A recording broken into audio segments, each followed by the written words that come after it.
കോൺഗ്രസിന്റെ പ്രതിപക്ഷ നേതാവ് ശ്രീമാൻ വി ഡി സതീശന് ശ്രീമാൻ പിണറായി വിജയൻ അധികാരത്തിൽ വരരുത് എന്നല്ല ആഗ്രഹം. BJP അധികാരത്തിൽ വരാൻ പാടില്ല. BJPക്ക് കേരളത്തിൽ ഒരു ഡബിൾ എഞ്ചിൻ സർക്കാർ ഉണ്ടാകാൻ പാടില്ല. കഴിഞ്ഞ 10 വർഷക്കാലത്തെ കേരളത്തിലെ ജനദ്രോഹ നയങ്ങൾ മുഖ്യമന്ത്രിയുടെ നേതൃത്വത്തിൽ ഈ ഇടതുപക്ഷ ജനാധിപത്യ മുന്നണിയുടെ പ്രവർത്തനങ്ങളിൽ ജനം വേദനിച്ചതിനെ കുറിച്ച് ചർച്ച ചെയ്യാനോ കേന്ദ്ര ഗവൺമെന്റ് കൊടുത്തയച്ച കോടാനുകോടി രൂപ ഈ കഴിഞ്ഞ 10 വർഷക്കാലം വിവിധ വകുപ്പുകളിലൂടെ എന്തിനെല്ലാമാണ് ചെലവഴിച്ചത് എന്ന് പറയാനോ അത് ചോദിച്ച് അതിനുത്തരം ജനങ്ങളുടെ മുന്നിൽ വെക്കാനോ പ്രതിപക്ഷ നേതാവ് തയ്യാറല്ല. കേരളത്തിൽ മുഖ്യമന്ത്രി ശ്രീമാൻ പിണറായി വിജയൻ മത്സരിക്കുന്ന ധർമ്മടത്ത് എന്ത് ഡീലിന്റെ അടിസ്ഥാനത്തിലാണ് ശ്രീമാൻ വി ഡി സതീശൻ ഇങ്ങനെ ഒരു സ്ഥാനാർത്ഥിയെ എതിർ സ്ഥാനാർത്ഥിയായിട്ട് നിർത്തിയിട്ടുള്ളത്? ഏറ്റവും ഘടാഘടിയന്മാരായിട്ടുള്ള നേതാക്കന്മാരിൽ ഒരാളെ മുഖ്യമന്ത്രിയുടെ മണ്ഡലത്തിൽ നിർത്തേണ്ടതിനു പകരം മുഖ്യമന്ത്രിയുടെ വോട്ടിന്റെ ഭൂരിപക്ഷം വർദ്ധിപ്പിച്ചു കൊടുക്കാനുള്ള ഡീലാണ് ശ്രീമാൻ വി ഡി സതീശൻ കണ്ണൂരിൽ നടത്തിയിട്ടുള്ളത്. വി ഡി സതീശനോട് ഞങ്ങൾക്ക് പറയാനുള്ളത്, താങ്കളുടെ മണ്ഡലത്തിൽ KPCCയുടെ സെക്രട്ടറി ആയിട്ടുള്ള ഒരു വനിതയെ, അവിടെ ജനകീയ പോരാട്ടങ്ങൾക്ക് നേതൃത്വം കൊടുത്ത ജനകീയ മുഖമുള്ള വത്സലയെ ഞങ്ങൾ ആ മണ്ഡലത്തിൽ തിരഞ്ഞെടുപ്പിൽ നിർത്തിയിട്ടുണ്ട്. അവിടെ ഭാരതീയ ജനതാ പാർട്ടിക്ക് 30,000-ലധികം വരുന്ന വോട്ടുകളുണ്ട് എന്ന് ശ്രീമാൻ വി ഡി സതീശൻ മറന്നു പോകരുത്. തെരഞ്ഞെടുപ്പ് പോരാട്ടം എന്ന് പറയുന്നത് തരാതരം പോലെ, സൗകര്യം പോലെ, ഷർട്ടുമാരി ഊരിയെറിയുന്നത് പോലെ അങ്ങനെ ഗിമ്മിക്കുകൾ കാണിക്കാൻ വേണ്ടിയിട്ടുള്ളതല്ല. തെരഞ്ഞെടുപ്പ് പോരാട്ടം എന്ന് പറയുന്നത് ഭാരതീയ ജനതാ പാർട്ടിയോട് മുട്ടാൻ വരുമ്പോ ഭാരതീയ ജനതാ പാർട്ടി കേരള രാഷ്ട്രീയത്തിൽ ഞങ്ങൾ ഉയർത്തുന്ന മുദ്രാവാക്യങ്ങൾക്ക് മറുപടി പറയണം. ഞങ്ങൾ ചോദിക്കുന്ന ചോദ്യങ്ങൾക്ക് മറുപടി പറയണം. ആ ചോദ്യങ്ങൾക്ക് മറുപടി പറയാൻ സാധിക്കാതെ ഭാരതീയ ജനതാ പാർട്ടിക്ക് മുന്നേറ്റമുണ്ട് എന്ന് കാണുമ്പോൾ വിറളി പിടിച്ച് ഇവിടെ എങ്ങനെ BJPയുടെ മുന്നേറ്റത്തെ തടയാം എന്നുള്ള അശ്രാന്ത പരിശ്രമം നടത്തുന്നതിന് പകരം മിസ്റ്റർ സതീശൻ മണ്ഡലത്തിൽ നിന്ന് ജയിക്കാനുള്ള എന്തെങ്കിലും സാഹചര്യമുണ്ടോ എന്ന് ജനങ്ങളുടെ മുന്നിൽ പറയാൻ തയ്യാറാകണം. അവിടെ വത്സല ജയിക്കും.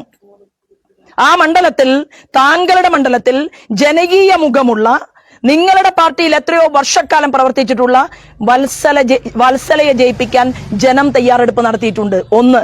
രണ്ടാമതായിട്ട് ഞങ്ങൾക്ക് പറയാനുള്ളത്, ഇവിടെ കേരള രാഷ്ട്രീയത്തിൽ ഞങ്ങൾ ചർച്ച ചെയ്യുന്നത് വികസനമാണ്. ആ വികസനത്തിന്റെ അജണ്ട മുന്നിൽ വെച്ചുകൊണ്ടാണ് ഞങ്ങൾ കേരളത്തിൽ മുന്നോട്ട് പോകുന്നത്. അപ്പോ ഒരു രീതിയിലും വെപ്രാളപ്പെടേണ്ട. അന്തരീക്ഷത്തിൽ നിന്ന് നൂലിൽ കെട്ടി ഒരാൾ ഇറങ്ങിയിട്ടുണ്ട്. അത് ശ്രീമാൻ വി ഡി സതീശന്റെ അന്തക രാഷ്ട്രീയ ജനിതകമായിട്ടുള്ള ഒരു സംവിധാനമാണ് എന്ന് താങ്കൾ മനസ്സിലാക്കിയാൽ മതി. അത് താങ്കളുടെ പാർട്ടിയുടെ അഖിലേന്ത്യാ ലീഡർഷിപ്പ് തന്നെ എടുത്ത തീരുമാനമാണ്. കൂടുതൽ കാര്യങ്ങൾ ഞാനിപ്പോൾ ആ വിഷയത്തെക്കുറിച്ച് പറയാൻ ആഗ്രഹിക്കുന്നില്ല. അതായത് ഈ ധർമ്മടത്ത് ഉൾപ്പെടെ CPM-ഉം കോൺഗ്രസും തമ്മിലൊരു ഡീലുണ്ട് എന്ന് തന്നെയാണ്. അല്ല, ഞാൻ പറയുന്നത് ഇവിടത്തെ ഒരു പ്രതിപക്ഷ ലീഡർ, ആ പ്രതിപക്ഷ ലീഡറുടെ ദൗത്യം എന്താണ്? ദൗത്യം എന്ന് പറയുന്നത് അദ്ദേഹത്തിന്റെ പാർട്ടിയിൽ ഓരോ മണ്ഡലങ്ങളെയും ഇഴകീറി പരിശോധിച്ചുകൊണ്ട് ആ മണ്ഡലത്തിന് ആപ്റ്റായിട്ടുള്ള ആളുകളെ മത്സര രംഗത്ത് കൊണ്ടുവരിക. ഒപ്പം നിന്നുകൊണ്ട് പ്രവർത്തിക്കുന്ന സ്ത്രീകളെ അവർക്ക് അർഹമായിട്ടുള്ള സ്ഥാനമാനങ്ങൾ കൊടുത്തുകൊണ്ട് അവരെ മുൻനിരയിലേക്ക് കൊണ്ടുവരിക. ഇതൊന്നും ചെയ്യാൻ സാധിക്കാതെ ഇവിടെ അദൃശ്യ ശക്തിയായി നിന്നുകൊണ്ട് ഡൽഹിയിൽ നിന്ന് ഇറങ്ങി വന്ന ഒരാൾ ഇവിടെ പ്രവർത്തനങ്ങളെ എല്ലാം നിയന്ത്രിക്കുകയും പാർശ്വവൽക്കരിക്കപ്പെട്ടുകൊണ്ട് നിൽക്കുന്ന ഒരാളായി ശ്രീമാൻ വി ഡി സതീശൻ മാറിയിരിക്കുന്നു എന്ന് ഞാനൊരു സൂചന നൽകി. ധർമ്മടത്ത് ചെയ്തിട്ടുള്ളത് മുഖ്യമന്ത്രിയുടെ വോട്ടിന്റെ ഭൂരിപക്ഷം കൂട്ടാനാണ്. അപ്പൊ ആരുമായിട്ടാണ് ശ്രീമാൻ വി ഡി സതീശൻ ഡീൽ ഉണ്ടാക്കിയിട്ടുള്ളത്? മറുപടി പറയണം കേരളത്തിലെ ജനങ്ങളോട്. അപ്പൊ താങ്കൾ ഉദ്ദേശിച്ചത് കെ.സി. വേണുഗോപാലിനെയാണോ വി.ഡി. സതീശന്റെ അന്തകൻ? അല്ല, അതൊക്കെ കേരളത്തിലെ പ്രബുദ്ധരായിട്ടുള്ള ജനങ്ങൾ അതിനുള്ള മറുപടിയൊക്കെ അവർ തന്നെ സ്വയം കണ്ടെത്തും എന്നുള്ള കാര്യത്തിൽ ഒരു തർക്കവും വേണ്ട.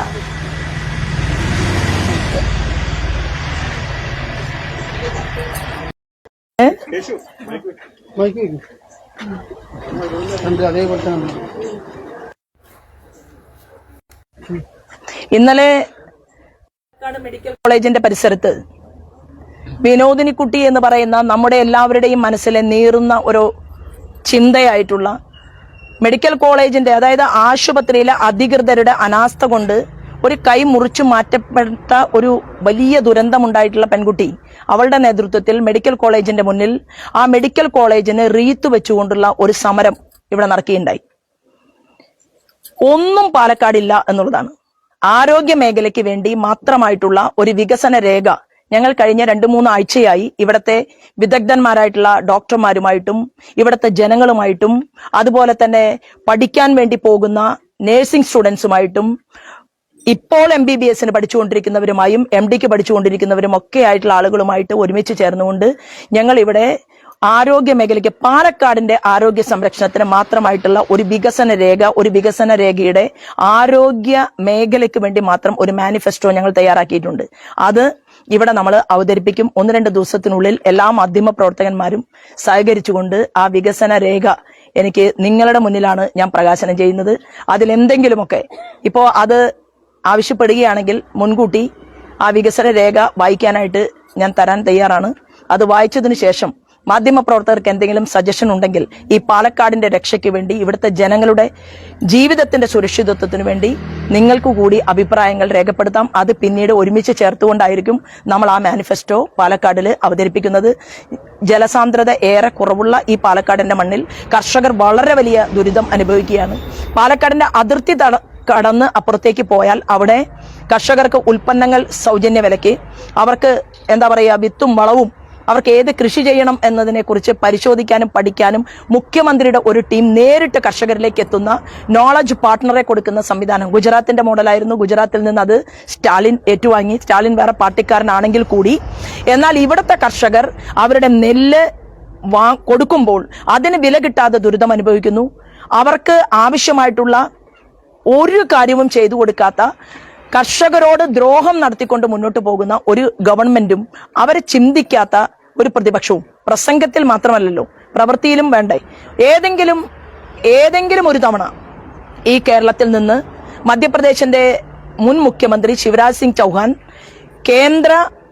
ഇവിടത്തെ കേന്ദ്രത്തിന്റെ കാർഷിക വകുപ്പ് മന്ത്രി, ക്യാബിനറ്റ് മിനിസ്റ്റർ ആയതിനു ശേഷം ഒരു പ്രൊജക്ട് പോലും ഈ കേരളത്തിൽ നിന്ന് അദ്ദേഹത്തിന്റെ ശ്രദ്ധയിലേക്ക് എത്തിച്ചിട്ടില്ല എന്നുള്ളത് അത്യന്തം ഖേദകരമാണ്. ഈ മേഖലകളെ എല്ലാം പഠിച്ചു പരിശോധിച്ചുകൊണ്ട് BJP ഒരു മാനിഫെസ്റ്റോ അവതരിപ്പിക്കും. ഞാൻ ഇവിടെ ഒരു ഡീല് ഉണ്ടാക്കിയിട്ടുണ്ട്.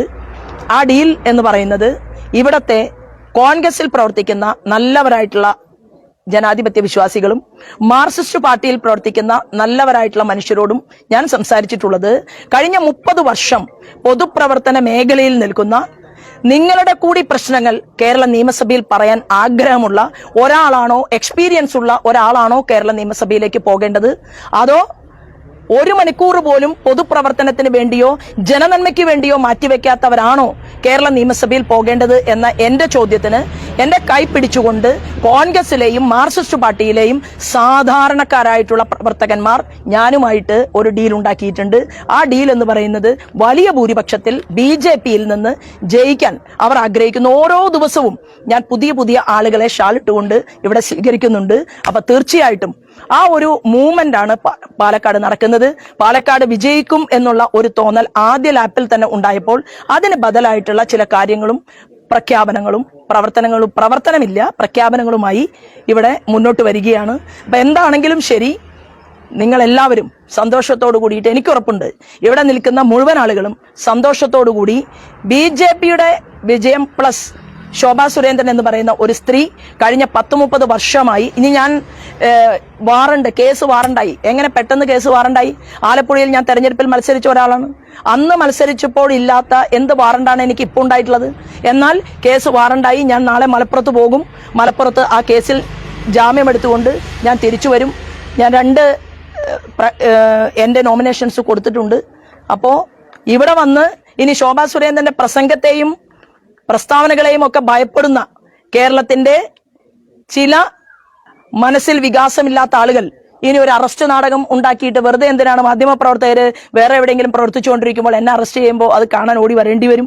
അപ്പൊ അതുകൊണ്ട് തൽക്കാലം തന്ത്രപൂർവ്വം ഉണ്ടാക്കിയിട്ടുള്ള ഈ ഒരു കേസ് ഞാൻ എന്തായാലും ജാമ്യമെടുക്കുന്നുണ്ട്. ആറ്റിങ്ങലിൽ പോയി കഴിഞ്ഞ ആഴ്ചയിൽ ഞാനൊരു കേസ് ജാമ്യമെടുത്തു. പെട്ടെന്ന് ഇങ്ങനെ പൊട്ടി വീഴുകയാണ് കേസുകൾ.